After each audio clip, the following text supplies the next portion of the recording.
देखिए, ये आरोप जो मैंने मंच से लगाए हैं, ये मेरा नहीं, पूरी बाड़मेर की जनता मानती है।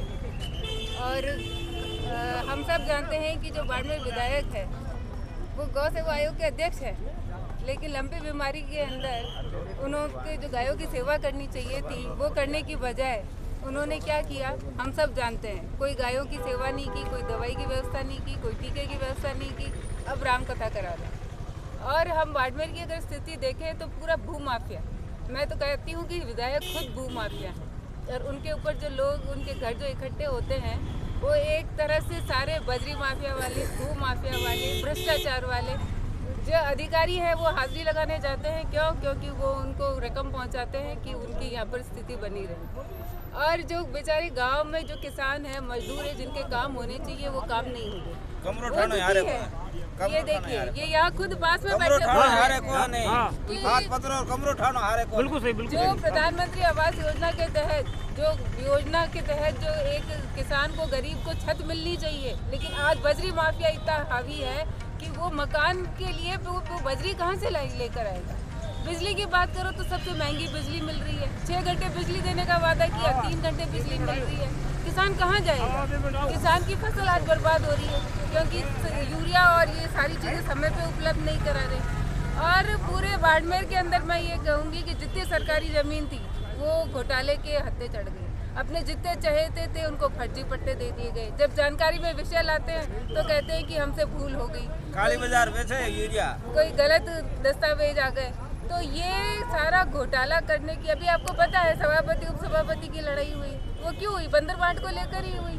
और हमेशा आज दिन तक नगर परिषद की बात देखो तो यहाँ पर बड़े बड़े पोस्टर भी लगाए हुए हैं कि 501 रुपये में पट्टा देंगे। कौन सा एक 501 रुपये में पट्टा दे दिया? एक सिंगल पट्टा आप बता दो जो 501 रुपये में दिया हुआ। दलाल तय किए हुए हैं 30,000, 40,000, 50,000, जैसा हो वैसे वहाँ वो पट्टे मिलते हैं। और अगर कोई खिलाफ में आवाज़ उठाने की कोशिश करता है तो उसकी हाथ पांव तोड़ दिए जाते हैं, उसके मकान के ऊपर वो बुलडोजर भेज दिया जाता है। उसकी दुकान है, कोई गरीब है ठेला लगाता है, उसका ठेला उठवा दिया जाता है, उसके खिलाफ FIR दर्ज करवा दी जाती है। कोई कर्मचारी है तो उसकी ट्रांसफर करवा दी जाती है। तो जनता सब जानती है, जनता जनार्दन है, जनता भगवान है और जनता के मन में आक्रोश है और जनता इसका समय पे जवाब देगी इन विधायक को और अच्छे तरीके से जवाब देगी। सर मैम, इन्होंने मेवाराम जी जैन ने 2 दिन पहले कुछ इंटरव्यू दिया था, मुझे ही दिया था। उसमें ये कहा था कि जो भारतीय जनता पार्टी की जो जन आक्रोश यात्रा में जितने लोग हैं उतने रोज तो मेरे यहाँ पे कार्यालय में हाजिरी मैंने अभी आपको कहा तो साहब कि उनके घर कौन इकट्ठे होते हैं, आप देखिए तो सही। उनके घर भू माफिया, जो भूमि से जमीन घोटालों से रिलेटेड, भ्रष्टाचार से रिलेटेड जितने लोग हैं वो वहाँ इकट्ठे होते हैं। और वो बेचारे जो गरीब काम करवाने के लिए जाते हैं उनको तो 10 चक्कर निकालने पड़ते हैं और उनका काम नहीं हो पाता। पूरे गांव को इकट्ठा करते हैं तब जाके कोई सड़क स्वीकृत करते हैं। और वो पैसा किसका है? वो अपने कोटे से नहीं दे रहे, वो अपनी जेब से नहीं दे रहे, वो इन्हीं किसानों का, गरीबों का टैक्स पे का पैसा है जो सरकार उनको देती है इनके खर्च करने के लिए। लेकिन वो इन पे एहसान जता के वापस दिया जाता है। तो वहाँ जो भीड़ लगती है अपन सब जानते हैं कैसे लोगों की भीड़ है वहाँ पर। मैं मेवाराम जी ने कहा था कि बाड़मेर विधानसभा में 10-10 प्रत्याशी घूम रहे हैं एक ही गांव में और इनका आपस में आक्रोश है, जनता में कोई आक्रोश नहीं। भारतीय जनता पार्टी आज दुनिया की सबसे बड़ा पार्टी है, सबसे बड़ा संगठन है और लोकतंत्र है। लोकतंत्र में सबको टिकट मांगने का अधिकार है।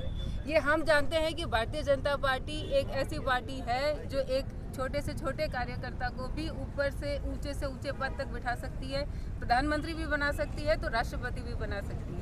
ये कांग्रेस पार्टी की तरह नहीं है कि जो आला कमान ने निर्णय कर दिया वो सर्वोपरि हो गया और वो लागू हो गया, चाहे जनता के बीच में कोई ना संगठन है।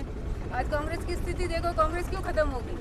कांग्रेस इसलिए खत्म हो गई कि संगठन नाम की चीज़ नहीं है, कोई विचारधारा नाम की चीज़ नहीं है। आज इनके बड़े नेता बात करते हैं हमारी पार्टी की विचारधारा। अरे विचारधारा शब्द आपके पास तो था ही नहीं है, तो है ही भारतीय जनता पार्टी का शब्द। जो राष्ट्रवाद की विचारधारा पे काम करती है वो भारतीय जनता पार्टी करती है। और आज भारतीय जनता पार्टी इतनी मजबूत है, सबसे बड़ी पार्टी, सबसे बड़ा संगठन। और मुझे तो खुशी है कि हर जगह इतने लोग हैं जो भारतीय जनता पार्टी से जुड़ना चाहते हैं। Thank you ma'am. Thank you.